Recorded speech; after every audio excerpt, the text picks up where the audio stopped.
านกำลังรับฟังสถานีวิทยุกระจายเสียงแห่งประเทศไทยจังหวัดลำพูน FM 95 เมกะเฮิรตซ์ขอนำทุกท่านเข้าสู่รายการ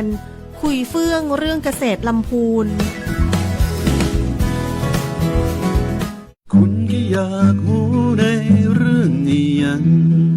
เชิญคุณมาฟังต่างคลื่นนี้นาเฮามีเรื่องเล่าบอกจามาเชิญมาฟัง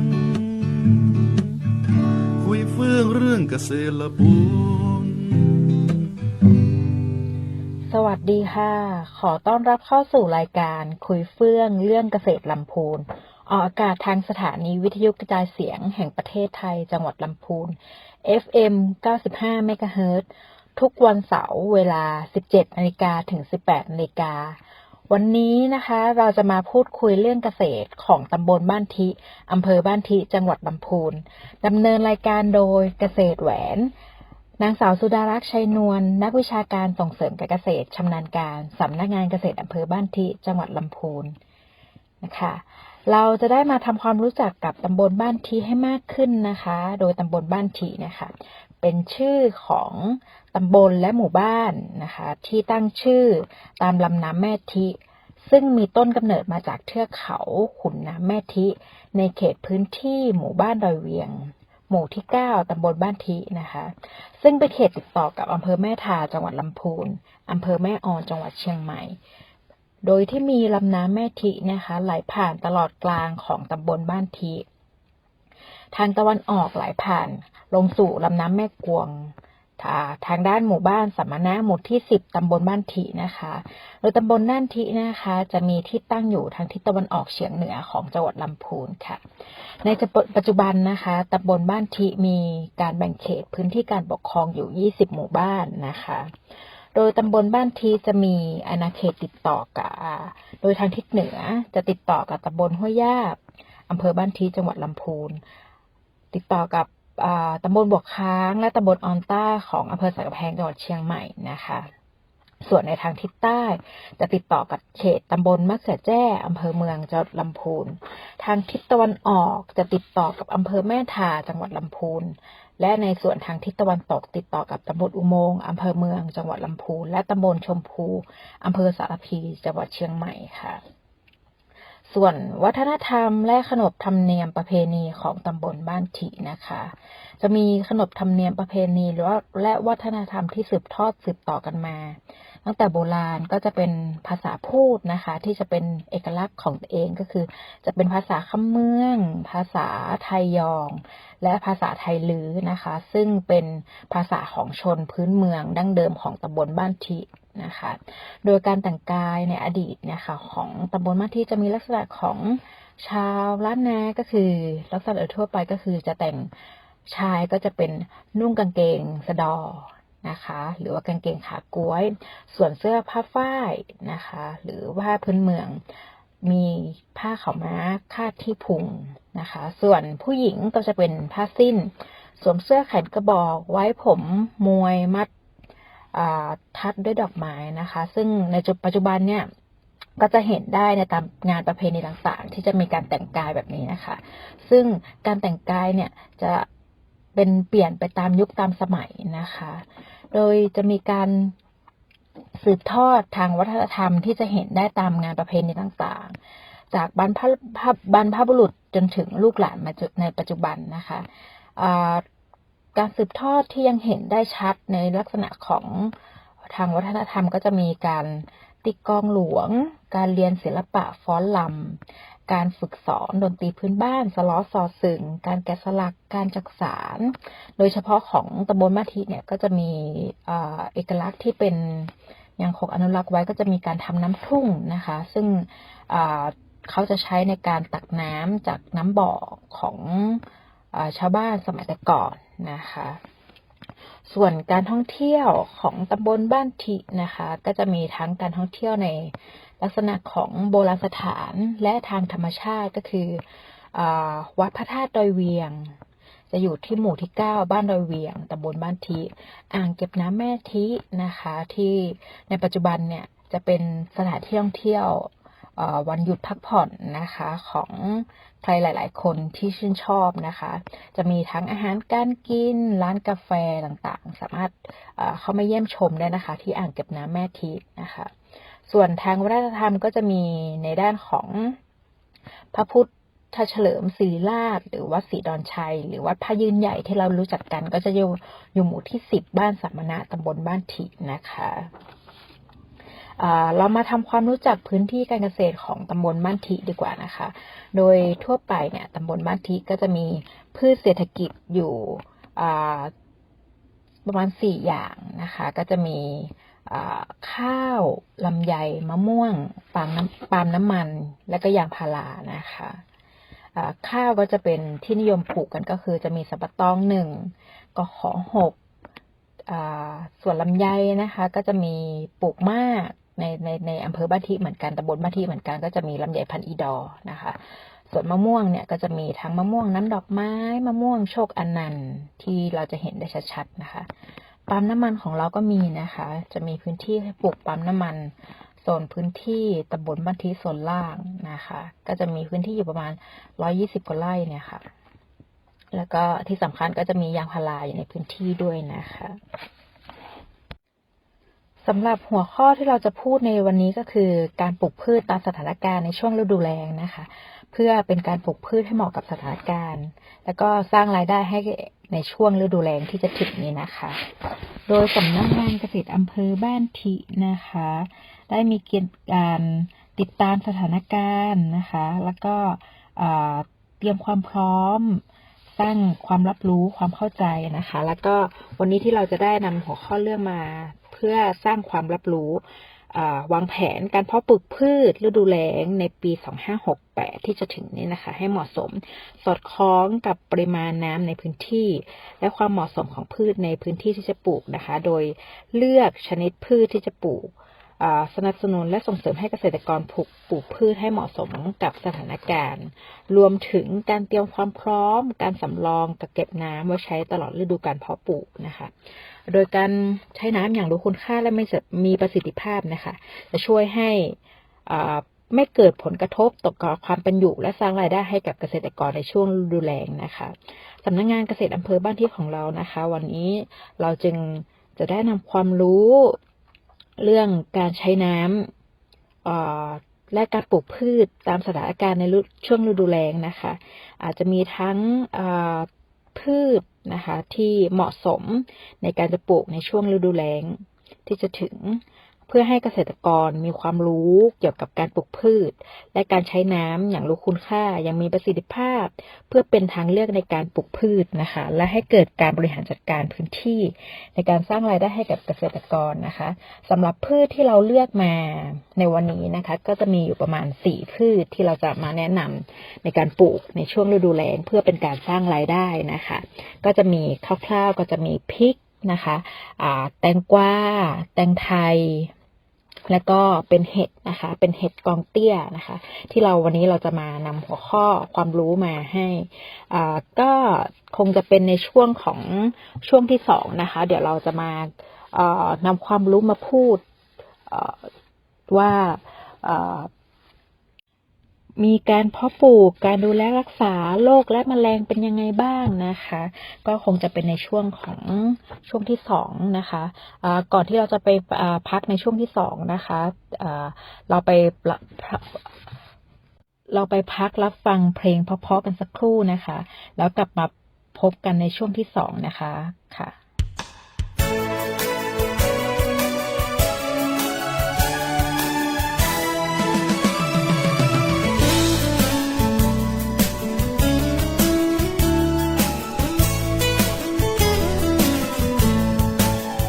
นครลำพูน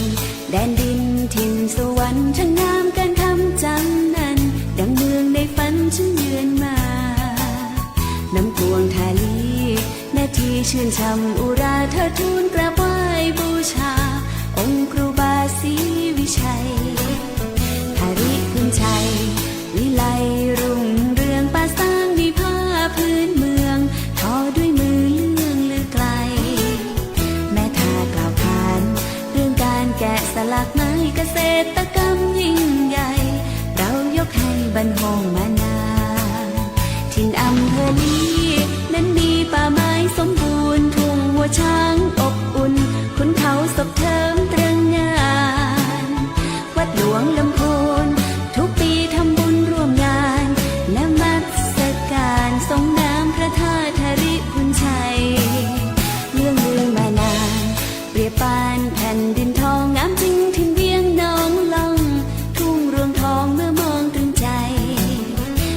ที่ชวนฝัน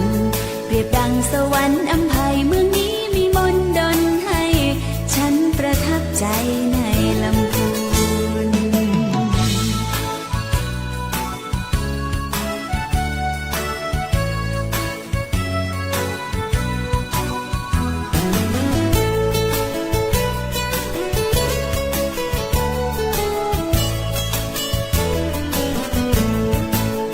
ถิ่นอำเภอลี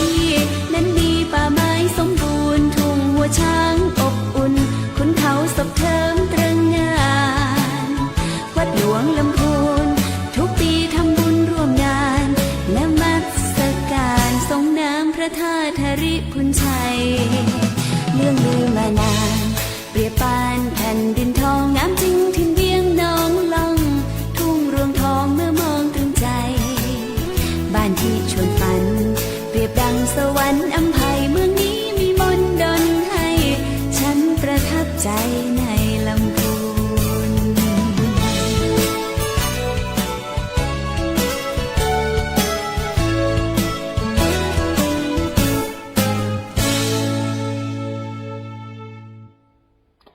กลับเข้ามาในช่วงที่สองของรายการคุยเฟื่องเรื่องเกษตรนะคะช่วงที่สองนี้เกษตรแหวนก็จะได้พูดถึงการปลูกพืชตามสถานการณ์ในช่วงฤดูแล้งการปลูกพืชให้เหมาะสมกับสถานการณ์เพื่อเป็นการสร้างรายได้ในช่วงฤดูแล้งนะคะอย่างที่เราทราบกันดีนะคะพืชทุกชนิดก็จะมีความต้องการในการใช้น้ำโดยน้ำเนี่ยเป็นปัจจัยสำคัญอย่างหนึ่งของกระบวนการสังเคราะห์แสงของพืชเป็นตัวทำละลายธาตุอาหารในดินเพื่อให้รากดูดไปใช้สร้างการเจริญเติบโตการคายน้ำเพื่อระบายความร้อนนอกจากนี้ยังเป็นสิ่งสำคัญในการกำหนดปริมาณของผลผลิตของพืชด้วยนะคะซึ่งพืชแต่ละชนิดเนี่ยจะมีความต้องการใช้น้ำที่แตกต่างกันไปขึ้นอยู่กับชนิดพันธุ์และอายุของพืชนั้นๆการให้น้ำที่น้อยเกินไปจะทำให้พืชเจริญเติบโตช้าผลผลิตต่ำแต่ถ้าหากว่าเราให้น้ำในปริมาณที่มากเกินไปก็จะเป็นการสิ้นเปลือง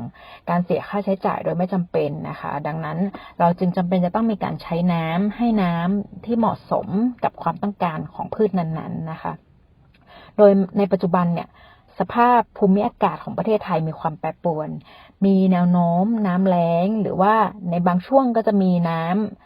ท่วมน้ำหลากที่มีปริมาณมากเกินไปรุนแรงนะคะดังนั้นเกษตรกรจะต้องปรับตัวต่อความเปลี่ยนแปลงแปรปรวนของภูมิอากาศมีการติดตามสถานการณ์อย่างใกล้ชิดจัดหาแหล่งน้ำใช้สำหรับการเพาะปลูกพืชนะคะแล้วก็รู้จักการใช้น้ำอย่างรู้คุณค่ามีประสิทธิภาพและเหมาะสมต่อการความต้องการของพืชเพื่อให้ทรัพยากรน้ำสามารถจัดสรรได้อย่างทุกกิจกรรมอย่างทั่วถึงนะคะ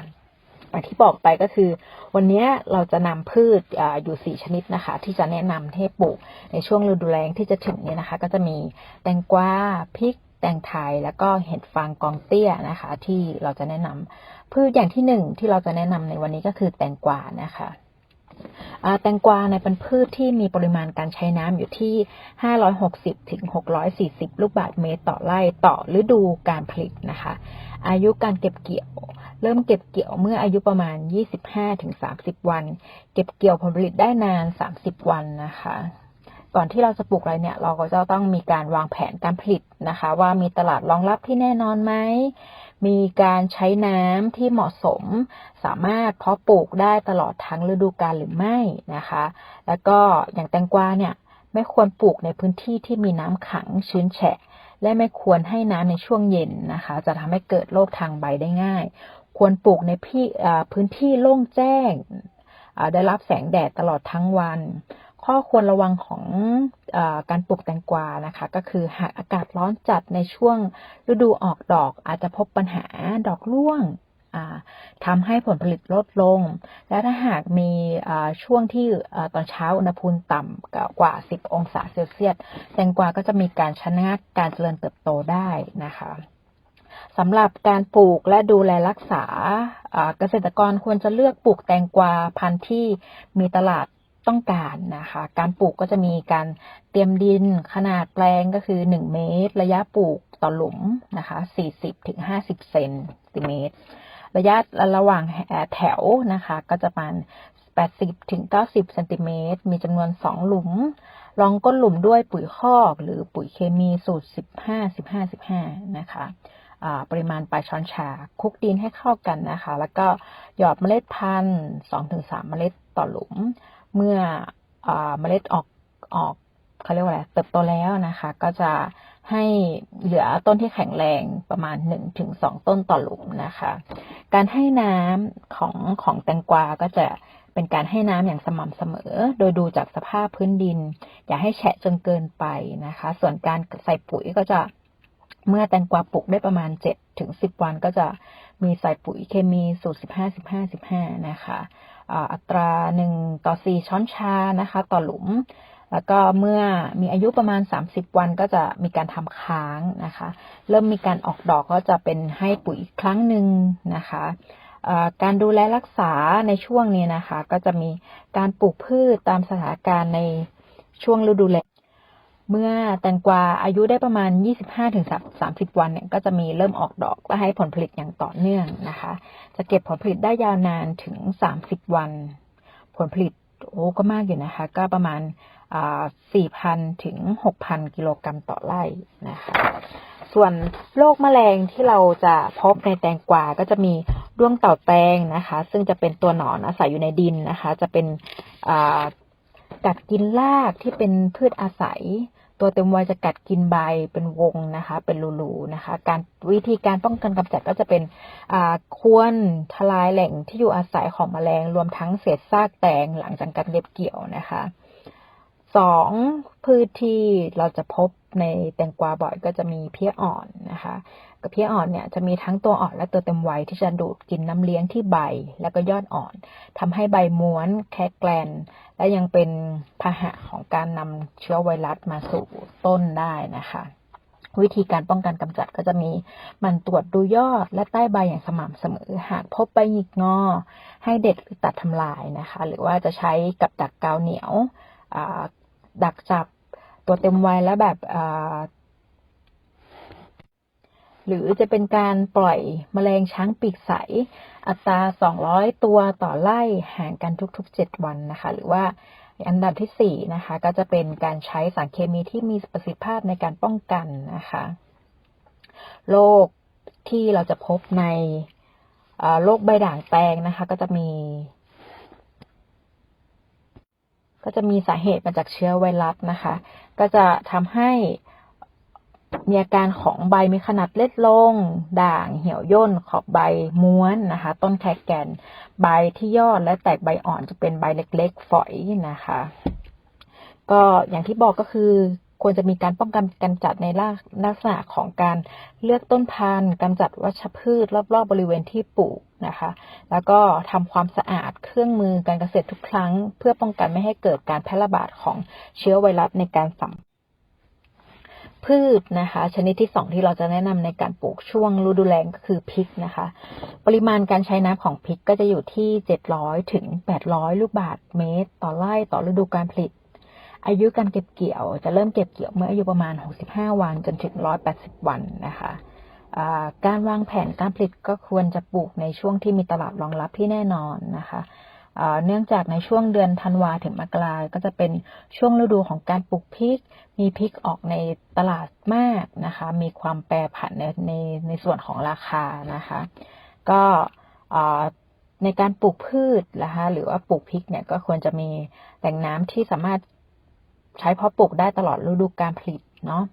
แล้วก็มีการดูแลรักษาอย่างใกล้ชิดเนื่องจากพริกเนี่ยเป็นพืชที่มีศัตรูพืชเยอะมากนะคะการดูแลรักษาก็คือจะมีการเตรียมแปลงปลูกระยะต้นระยะห่างก็อยู่ที่ประมาณ50เซนติเมตรระยะแถวอยู่ที่100เซนติเมตรขุดหลุมให้ลึก20-30เซนติเมตรนะคะก็ก่อนที่เราจะปลูกพริกนะคะเราควรจะตากดินให้แห้งทิ้งไว้ประมาณ7-10วันใส่ปุ๋ยคอกหรือปุ๋ยหมักที่สลายตัวแล้วนะคะเพื่อเป็นการปรับสภาพดินนะคะหากดินมีความเป็นกรดควรจะใส่ปูนขาวอัตรา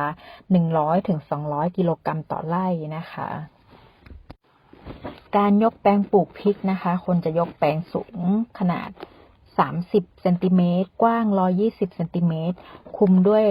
ผ้าพลาสติกนะคะเจาะรูตามระยะปลูกนะคะหรือว่ามีการใช้ฟางคลุมระยะปลูกเพื่อรักษาความชื้นในดินและการป้องกันกำจัดวัชพืชนะคะจากนี้เมื่อปลูกพริกแล้วนะคะพริกมีอายุได้ประมาณ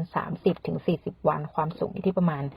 10-15 เซนติเมตรนะคะก็ควรจะมีการให้น้ำหลังจากปลูกพริกไปแล้วนะคะควรจะให้น้ำทุกวันจนกว่าต้นกล้าจะตั้งตัวได้ในระยะประมาณ5-6 สัปดาห์นะคะการเก็บเกี่ยวผลผลิตนะคะพริกเนี่ยสามารถเก็บเกี่ยวเมื่ออายุได้ประมาณ65-90 วันผลผลิตในช่วงแรกเนี่ยจะมีปริมาณน้อยแต่ว่าจะเพิ่มขึ้นเรื่อยๆและลดลงเมื่อต้นพริกมีเริ่มอายุแก่นะคะการเก็บเกี่ยวก็จะมีการเก็บเกี่ยวทุก 7-10 วันนะคะเด็ดทีมเทเลเมตเนาะจะใช้ระยะเวลาในการให้ผลผลิตยาวนานถึง6 เดือนด้วยกันนะคะส่วนโรคและแมลงที่เราจะเจอในพริกก็จะมี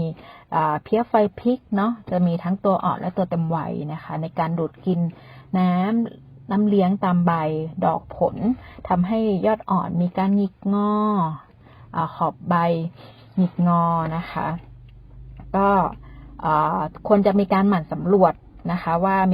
มีเพี้ยไฟอยู่ในต้นพืชหรือเปล่า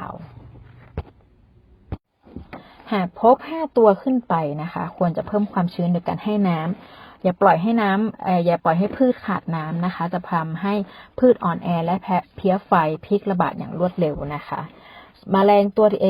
ศัตรูพืชตัวที่2ก็จะเป็นแมลงหวีขาวยาสูบนะคะก็จะมีทั้งตัวอ่อนและตัวเต็มวัยในการดูดกินน้ำเลี้ยงนะคะตัวที่3ก็จะเป็นโรคนะคะโรคใบจุดตากบนะคะซึ่งจะเป็นเชื้อราที่จะมาพบในใบล่างนะคะจะมีอาการเป็นจุดแผลเล็กๆค่อนข้างกลมมีสีน้ำตาลและบางครั้งจะมีพบแผลมีสีเหลืองล้อมรอบถ้ารุนแรงนะคะแผลอาจจะมีขยายหรือติดลุกลามเป็นแผลใหญ่ทำให้เกิดใบเหลืองต้นโทรมมีการชะงักการเจริญเติบโตพบในอาการของโรคได้ทั้งบนกิ่งและก้านผลด้วยนะคะโดยมักจะระบาดในช่วงของฤดูร้อนนะคะการป้องกันกำจัดนะคะก็จะใช้เมล็ดพริกเมล็ดพันธุ์ที่ปราศจากโรคงดปลูกในพื้นที่ที่มีการระบาดนะคะแล้วก็อีกอย่างหนึ่งก็ควรจะมีการปลูกพืชสลับนะคะมันตรวจสอบแปลงหากมีการพบอาการโรคระบาดก็ควรจะมีการเก็บรวบรวมส่วนที่เป็นโรคนะคะนำไปเผาทิ้งทำลายนะคะหรือว่าจะมีการใช้เชื้อราไตโคเดอร์มาหรือในการป้องกันกำจัดนะคะค่ะเราก็ได้พูดถึงพืชที่เราแนะนำไป2 พืชแล้วนะคะเดี๋ยวเรามาพักฟังเพลงเพราะๆกันสักครู่นะคะแล้วกลับมาพบกันใหม่ในช่วงที่3ค่ะ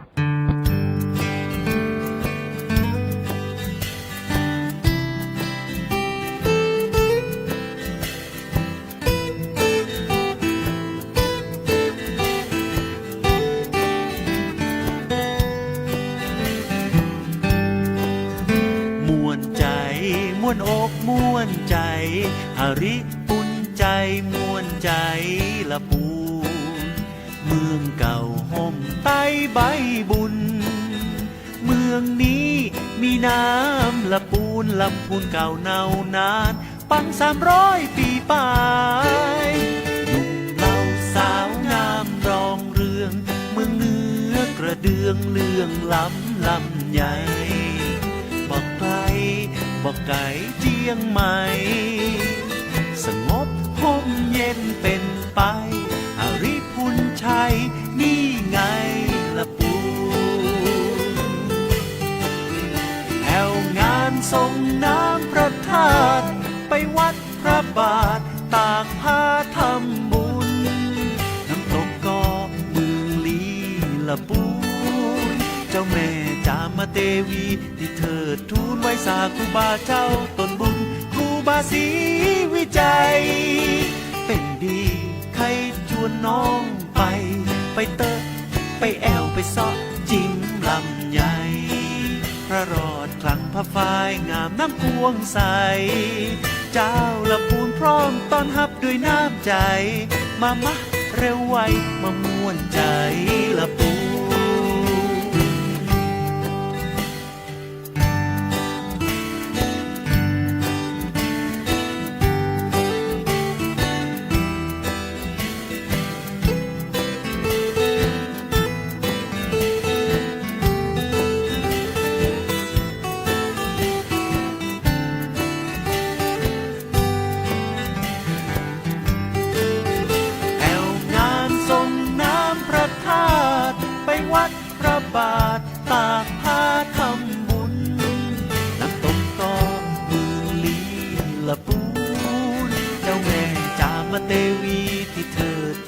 ษาครูบาเจ้าต้นบุญครูบาศรีวิจัยเป็นดีให้จวนน้องไปเตะไปแอวไปซอกชิมลำใหญ่พระรอดทางพระฝ่ายงามนักพวงใสเจ้าละปูนพร้อมต้อนรับด้วยน้ำใจมามักเร็วไวมาม่วนใจละปูนมามักเร็วไวมาม่วนใจละปูนมามักเร็วไวมาเป็นขวัญใจคนละปูน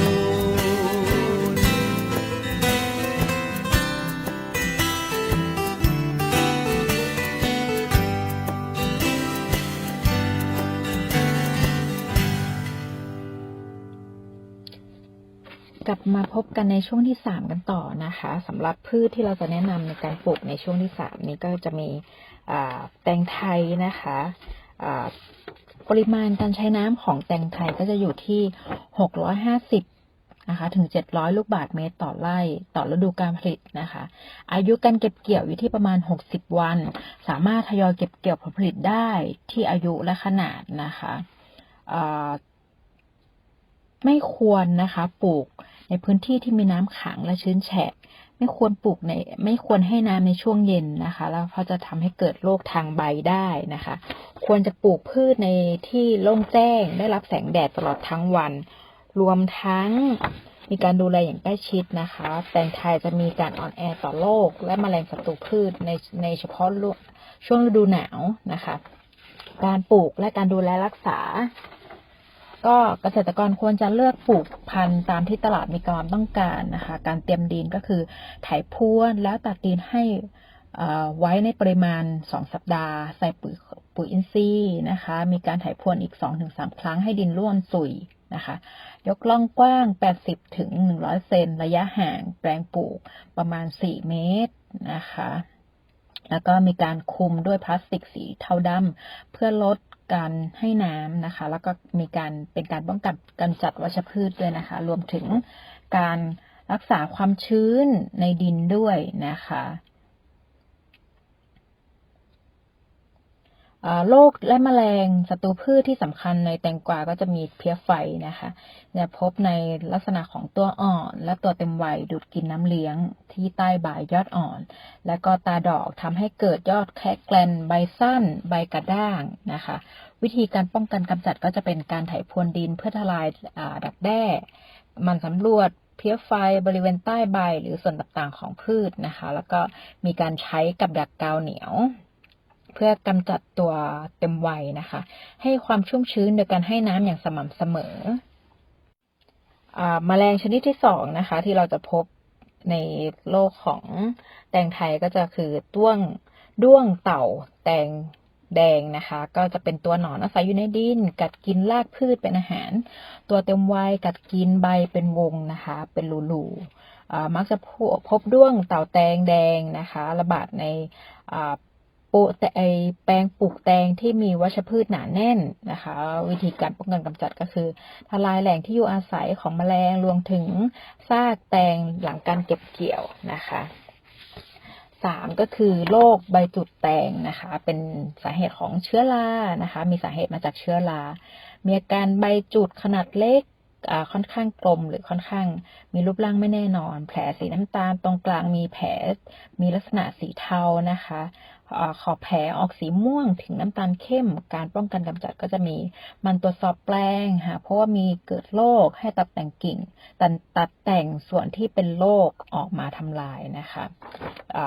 โรคที่4ก็จะมีโรคเถาเหี่ยวนะคะสาเหตุมาจากเชื้อราฟูซาเลียมนะคะใบแก่เริ่มมีเปลี่ยนเป็นสีเหลืองต่อมาจะเหี่ยวเฉาจากเริ่มที่ยอดลงมาแล้วก็จะมีการใบเหี่ยวตลอดทั้งเถานะคะในลักษณะช่วงเวลาที่รวดเร็วเมื่อขุดรากลงไปนะคะก็จะพบว่าบริเวณต้น ผ่ามาดูแล้วเนี่ยก็จะพบว่าท่อลำเลียงน้ำเปลี่ยนไปสีน้ำตาลนะคะการป้องกันก็คือไม่ควรปลูกพืชตระกูลแตงซ้ำในพื้นที่เดิมนะคะควรจะมีการปลูกพืชหมุนเวียนสลับกันไปเว้นระยะห่างประมาณ 2-3 ปีนะคะแล้วก็มีการหมั่นสำรวจแปลงที่ปลูกอย่างสม่ำเสมอหากพบว่ามีการระบาดของโรคให้ถอนต้นที่เป็นโรคออกทิ้งไปเผาทำลายนอกแปลงอย่างทันทีนะคะแล้วก็ไม่ควรเก็บซากพืชส่วนที่เหลือในแปลงปลูกถ้ามีการหลงเหลือก็ควรจะมานำไปเผาทำลายทิ้งนะคะหรือไถกลบหน้าดินตากดินนานถึงประมาณ2 สัปดาห์นะคะแล้วก็มีการหมั่นตรวจสภาพของดินความเป็นกรดเป็นด่างนะคะ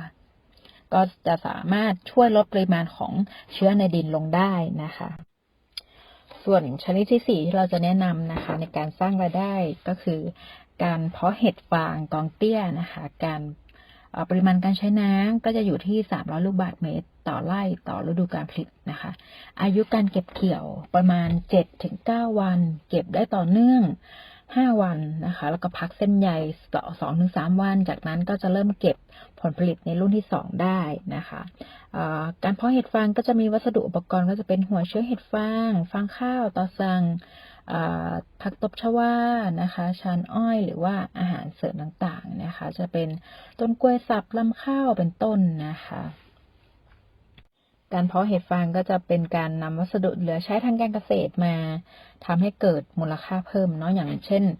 ฟางข้าวผักตบชวานะคะก็เป็นการลดการเผาไปในตัวด้วยนะคะพื้นที่ในการสำหรับเพาะเห็ดฟางจะต้องเป็นพื้นที่ดอนนะคะน้ำไม่ท่วมขังไม่มีน้ำท่วมนะคะแล้วก็ต้องไม่เคยเป็นพื้นที่ที่เพาะเห็ดฟางมาก่อน 1-2 เดือนนะคะไม่มีมดมีปลวกหนูแมลงสาบนะคะไม่ควรเพาะในสถานที่ที่เป็นดินเค็มหรือสถานที่ที่เพาะปลูกจะต้องเป็นปลอดจากสารเคมีนะคะแล้วก็วิธีการปลูกและดูแลรักษาก็จะนำวัสดุการเพาะนะคะไปแช่น้ำให้อิ่มตัวประมาณ 1-2 คืนหรือว่า 6-8 ชั่วโมงนะคะเช่นวัสดุฟางข้าวหรือตอสังข้าวเนี่ยควรจะแช่อยู่ประมาณ1 คืนนะคะ2นะคะในส่วนที่เรานำวัสดุไปเพาะแล้วนะคะก็จะมีการนำมาปรับดินให้เรียบไถพรวนนะคะเพื่อให้ดินร่วนซุยรดน้ำให้ชุ่มวางแบบพิมพ์นะคะลงไปในดินใส่ฟางลงไปในกรอบหนาประมาณ 8-12 เซนติเมตรนะคะใช้มือกดให้แน่นหรือว่าอาจจะเหยียบได้ 1-2 ครั้งนะคะใส่อาหารเสริมบริเวณขอบข้างๆลงไปนะคะ 5-7 เซนติเมตรวางแบบพิมพ์ลงไปบนดินนะคะแล้วก็มีการโรยเชื้อเห็ดโดยรอบบนอาหารเสริมเชื้อเห็ดที่ใช้ในการเพาะนะคะก็ควรจะขยี้ให้แตกออกจากการเกาะนะคะแล้วก็ทำขั้นตอนที่1เสร็จแล้วนะคะก็ทำขั้นตอนต่อไปในแบบเดียวกันเหมือนวิธีแรกนะคะก็คือใส่เห็ดฟางลงไปกดให้แน่นนะคะแล้วก็ใส่อาหารเสริมโรยเชื้อเห็ดลงไปนะคะควรจะทำอยู่ประมาณ3 ชั้นหรือประมาณ30 เซนติเมตรนะคะเมื่อทำกองเห็ดเสร็จแล้วนะคะก็จะมีการรดน้ำบนกองเห็ดให้ชุ่มอีกครั้งนะคะถอดแบบพิมพ์เพื่อไปใช้ในกองเห็ดอื่นต่อไปนะคะขั้นตอนสุดท้ายก็จะเป็นการโรยเชื้อเห็ดขั้นสุดท้ายนะคะให้เชื้อเห็ดฟางผสมกับอาหารเสริมในรอบกองเพื่อให้ได้มีดอกเห็ดเกิดระหว่างกองและมีการเพิ่มปริมาณของดอกเห็ดนอกเหนือจากในกองอีกด้วยนะคะการเพาะเห็ดกองเตี้ยมักจะใช้กองห่างระยะกันประมาณ 15-20 เซนนะคะโดยกองขนาด10-20 กองนะคะก็จะคุมด้วยพลาสติกการคุมด้วยพลาสติกเนี่ยนะคะก็จะเป็นคุมกองทั้งหมดนะคะด้วยพลาสติก2 ผืนโดยให้ขอบข้างทับกันบริเวณหลังกองจากนั้นใช้ฟางแห้งคุมพลาสติกอีกทีนะคะเพื่อไม่ให้แสงลอดส่องถึงก่อนคุมผ้าพลาสติกอาจจะทำเป็นโครงไม้เหนือกองเพื่อไม่ให้พลาสติกติดกลางกองนะคะแล้วก็ปิดด้วยฟางหลวมๆก่อนในช่วงฤดูแดดจัด3 วันแรกนะคะควรจะเปิดผ้าพลาสติกหลังกองออกปริมาณกว้าง 15-20 เซนติเมตรในช่วงกลางวันนะคะส่วนจนถึงตลอด พระอาทิตย์ตกนะคะส่วนในช่วงของกลางคืนนะให้ปิดไว้เหมือนเดิมในช่วงวันที่ 4-5 ให้ตรวจดูความชื้นนะคะถ้าเห็นว่าด้านข้างหรือว่าหลังกองแห้งนะคะให้ใช้บัวรดน้ำรดน้ำเบาๆให้ความชื้นนะคะแล้วก็ปิดไว้เหมือนเดิมนะคะในช่วงฤดูร้อนให้เพาะจะใช้เวลาเพาะอยู่ที่ประมาณ7-9 วันส่วนช่วงฤดูหนาวเนี่ยจะใช้เวลาเพาะอยู่ที่15-20 วันถึงจะเริ่มเก็บเกี่ยวผลผลิตได้นะคะในส่วนโรคที่แมลงที่เราควรจะเฝ้าระวังก็จะมีมดนะคะที่เราจะต้องเฝ้าระวังนะคะปลวกหนูแล้วก็แมลงสาบนะคะเราก็ได้ทราบถึงข้อมูลการปลูกพืชนะคะตามสถานการณ์ในช่วงฤดูแล้งปลูกพืชให้เหมาะสมกับสถานการณ์เพื่อสร้างรายได้ในช่วงฤดูแล้งนะคะหากว่าท่านมีความสนใจสอบถามข้อมูลเพิ่มเติมนะคะสามารถสอบถามข้อมูลเพิ่มเติมได้ที่สำนักงานเกษตรอำเภอใกล้บ้านท่านนะคะหรือว่าสอบถามเข้ามาที่สำนักงานเกษตรอำเภอบ้านทิได้นะคะที่เบอร์โทรศัพท์053-501-780นะคะสำหรับวันนี้เกษตรแหวนขอลาเพียงเท่านี้นะคะพบกับรายการคุยเฟื่องเรื่องเกษตรลำพูนเสาร์หน้าเวลาดี 17 นาฬิกาถึง 18 นาฬิกาทาง FM 95 เมกะเฮิรตซ์ สวัสดีค่ะ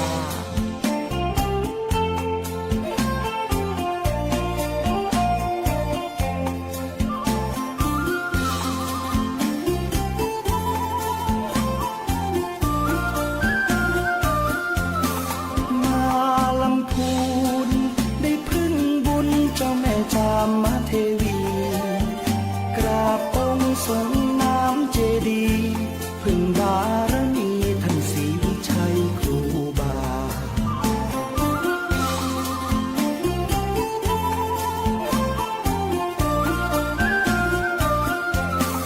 อำเภอเมืองรุ่งเรืองการพัฒนาเกษตรกรรมอุตสาหกรรมนำพาส่งเสริมประชาให้อยู่ดีมีกิน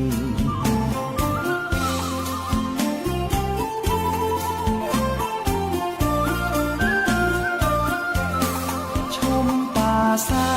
งชะเง้อพลางนวลนางโสพินทอผ้าเมืองรุ่งเรืองอาชินตราบฟ้าดินไม่ลืมป่าสาง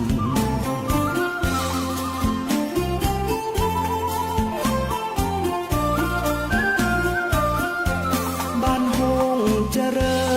ญเพลิดเพลินแมกไม้ริมทางปลูกกระเทียมกะหล่ำปลีมีสตังค์น่ารักจังหน้ามนต์คนบ้านเฮา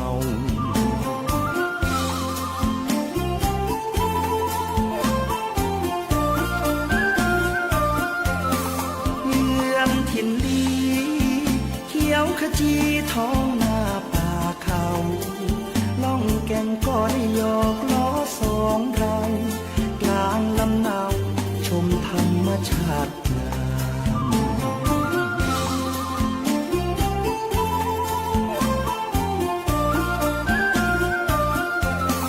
ทุ่งหัวช้างชวนน้องนางไหว้พระธาตุดอยกวางคำเมืองคนดีมีศีลธรรมจิตใจงดงามพี่น้องหลายดอย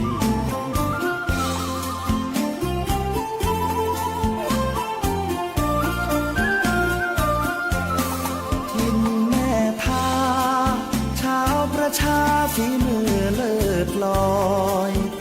หัตถกรรมงดงามบ่น้อยเรื่องสามปอยบนดอยขุนตาล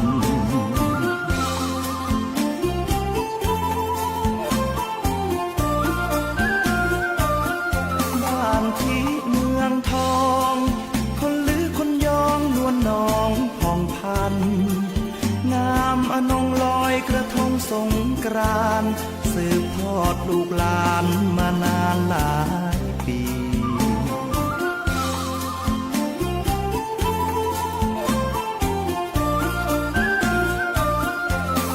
ไปบ้านเวียง ได้ร่วมเรียงเที่ยวงานประเพณีร่วมขบวนแห่ไม้กำสรีน้องล่องคนใจดีเขามีเมตตา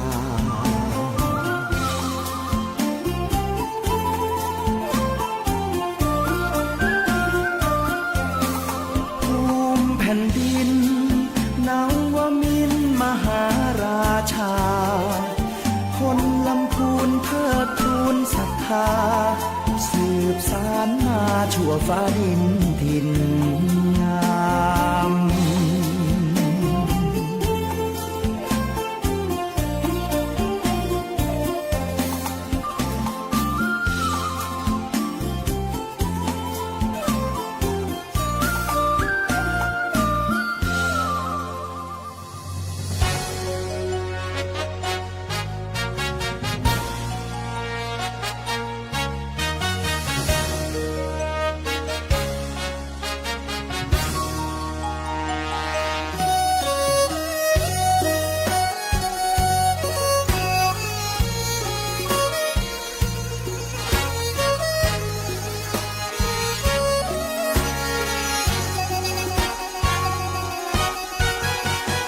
นี่คือเขตแคว้นหริน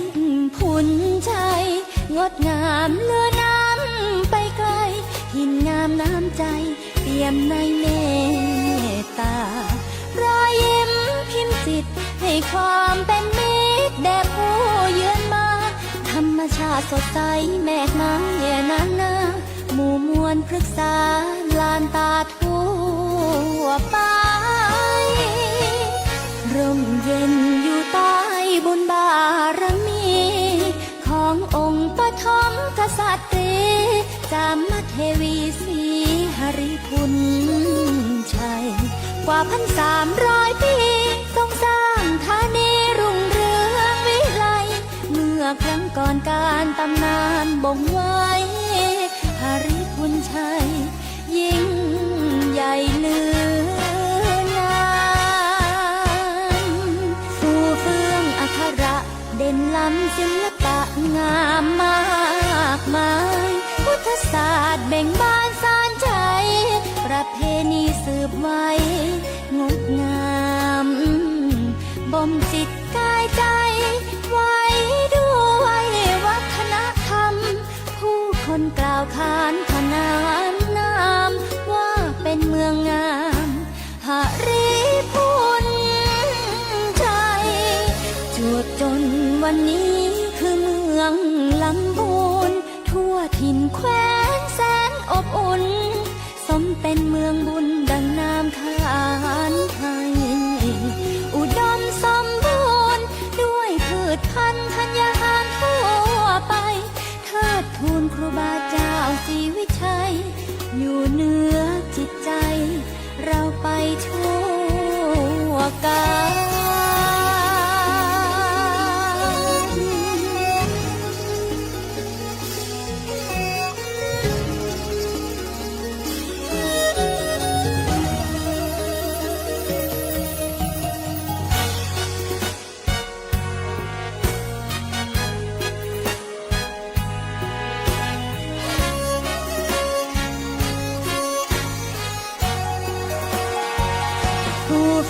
อัคระเด่นล้ำศิลปะงามมากมายพุทธศาสตร์เบ่งบานสานใจประเพณีสืบไว้งดงามบ่มจิตกายใจไว้ด้วยวัฒนธรรมผู้คนกล่าวขานขนานนามว่าเป็นเมืองงามหริพุนชัย